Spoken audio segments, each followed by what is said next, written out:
நேற்று நீங்கள் முதல்வரை சந்திச்சிருக்கீங்க. இல்லை அரசியல் இல்லை, கேள்வி இது சம்மந்தம் தான். இன்றைக்கே 5 ஷோ அப்படின்னு ஆக்கியிருக்காங்க. உங்கள் படமும் ரிலீஸ் ஆகுது.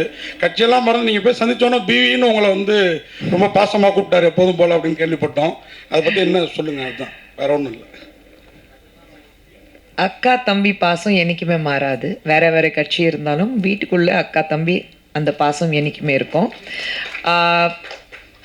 அவர் 5 ஷோவாக மாற்றிருக்காரு. சினிமா புரிஞ்சிக்கிட்டு சினிமாவில் இருக்கிறவங்க, நம்ம ப்ரொடியூசர்ஸ் எப்படி கஷ்டப்படுறாங்களோ, எக்ஸிபிட்டர்ஸ், டிஸ்ட்ரிபியூட்டர்ஸ், அது எல்லாமே தெரிஞ்சுக்கிட்டு. ஏன்னா சினிமாவில் இருக்கிறதுனால இந்த துறையில் எவ்வளோ கஷ்டம் வெளியிலேருந்து பார்க்கும்போது தான் உங்களுக்கு கிளாமர் வேர்ல்டாக தெரியுது. இப்போது வெளியிலேருந்து பார்க்கும்போது உட்காருவாங்க, பேசுவாங்க, படம் நல்லா இருக்குன்னா பாதியிலே நல்லா இல்லைடா அப்படி சொல்லிடுவாங்க.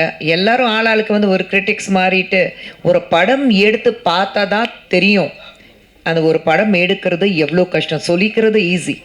அது எல்லாமே புரிஞ்சுக்கிட்டவர் தான் முதல்வர் இன்னைக்கு இருக்கிறாரு. 5 ஷோவாக மாற்றிருக்காரு. நிச்சயமாக இந்த மாதிரி நாங்கள் வரவேற்கிறோம் ஒரு தாட். ஏன்னா ப்ரொடியூசர் சம்பாதிக்கணும். மெயினாக சினிமா பொறுத்த வரைக்கும் ப்ரொடியூசர்ஸ் நல்லா இருந்தால் தான் படங்கள் எடுக்க முடியும். காசு போட்டு எடுக்கிறவங்க ப்ரொடியூசர்ஸ் தான், வேறு யாருமே கிடையாது. ஸோ ப்ரொடியூசர்ஸ் இருந்தால் தான், அதுவும் ப்ரொடியூசர் சம்பாதிக்க முடிஞ்சாதான், அவங்களுக்கு லாபம் வந்தால் தான் அடுத்த படத்தை எடுப்பார்.